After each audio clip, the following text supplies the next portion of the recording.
Hey guys, welcome back to another video. I just want to take a quick moment and give you some tips if you're about to build a new space or remodel your existing space.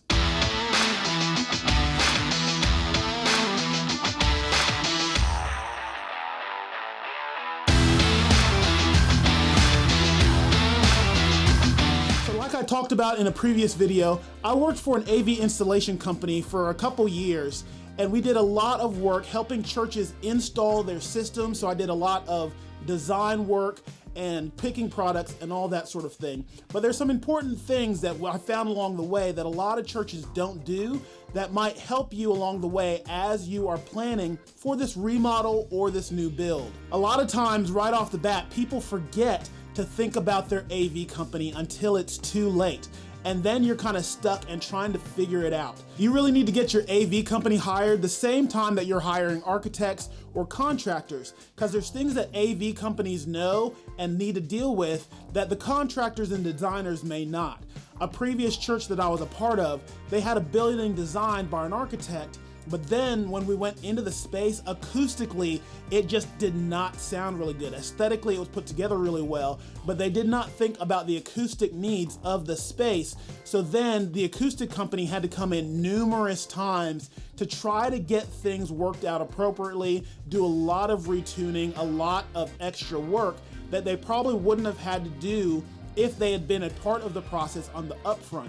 So a lot of times when we were drawn into the process early on, we were able to speak to things that may not have acoustically worked for your space, made things sound bad.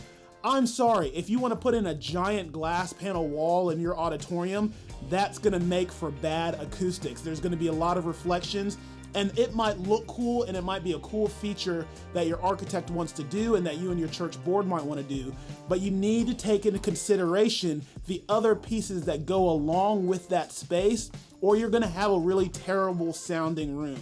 Now those things can be worked around if aesthetically that's what you want to go for, but having your AV company as a part of that process early on will help you make those decisions, and they'll be able to make adjustments and do all of that early on. And I guarantee you, if they're a part of the process earlier, even if you're doing some crazy things with design, then they will save you money in the long run instead of having to come back and do it over and over and trying to make things right.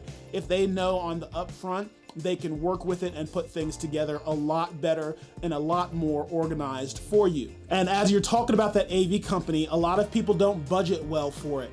If you're building a new space or if you're remodeling, you really want to think that your AV is probably going to be about 10% of the overall cost of your project. So if you have $1 million project, assume you're going to be spending about $100,000 as well in AV equipment, whether that be video, audio, lighting, whatever that might be. So make sure that as you are doing those budgets, that has to be included in your overall budget. A lot of people forget about it and it's a last thought, and all of a sudden they're coming to us and trying to nickel and dime things, or they're purchasing things that aren't really the best option for them that will go long term, because now they only have this limited budget for their AV equipment and they're trying to make it work. But at the end of the day, if you budget for it properly, or if you spend the money on the things that you really need up front, you're not having to replace them over the years because you bought the cheap piece of equipment that has to be replaced every couple of years. You want to buy the things that are really going to last your church, make solid investments, steward the money well that's coming into your church. And the better way to do that than buying the cheap thing is actually buying the piece that you need that's going to last you a long time, that's going to be good quality, and it's going to do what you need it to do. So remember, as you are budgeting for the contracting and the design of the space, you need to budget for also the AV that is going to go into the space. And that's your entire building, not just your auditorium, but think about the other spaces in your building as well. Kids spaces, any fellowship halls, anything like that where you know you're going to need sound, lighting, or video in that space. You want to make sure that you're thinking that through early on so you can budget appropriately for it, so that your church members who are a part of this, your financial teams, all of that, are aware of all of this so they can make good planning decisions, and then you are not caught in a bind when the building's already built and now you're trying to put stuff in there and you've been given a budget that is a quarter of what you actually need because that's the money they have left. You need to do the planning appropriately on the upfront. And remember that about 10% of whatever your total budget is for the build, you're gonna add 10% for your AV as well. One thing that people all the time skip out on is having professional designs done. Now, you did it for designing the building. You didn't just have any Yahoo come in and design your building for you or design your worship space. So why wouldn't you have professional designs done for the equipment that's going in? A lot of us feel like we're pretty knowledgeable about certain things. I've been in music for a really long time, so I feel like I have a good ear for certain products. So I think, oh, well, I know this stuff. I can just go pick what I want. That's not always the case. You are not as professional, you're not as in with the different pieces as you think you might be most of the time. So it's often really smart to have those professional designs done on the upfront. If you pay the extra money to have a real design done, a real lighting technician can design your space based on the plans that you give them of your space. They can design your lighting for you to be properly, have a proper wash for it, and they can have it all laid out appropriately, cabled appropriately. And so everything is nice and clean, and you get the consistent wash for lighting that you need it to be for good video quality and all that. They can spec it out all appropriately for you. Same thing with audio. An audio technician can take your space, can take the design plans for your space into their software, and they can design based on all of the frequencies in your space. The software will bounce frequencies into your space, and they can design your acoustic treatment properly to best cover your room. They can also pick the right speakers that are gonna aim where they need to aim to give you full coverage of the room.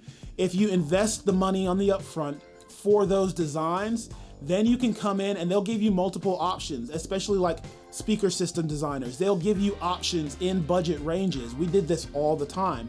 We would give you budget options in these different ranges from a good option to best option that will help your space now sound as good as possible. And if you invest the money on those designs, you'll get a better result in the end. So all of this is all about thinking and planning on the upfront. You don't want to come in after everything's already done and just kind of slap stuff together. You're gonna every couple years now be slapping something else together because it didn't work. Invest properly in those large budget items and they will last you longer if you get the right thing into your space. And I guarantee you it'll run longer if you do the planning appropriately up front. So I hope that was helpful to you guys. Just some quick things to think about. Basically, the point of this video is do the proper planning on the upfront. Get the right people involved early on, get your budget in place early on as you're beginning the project.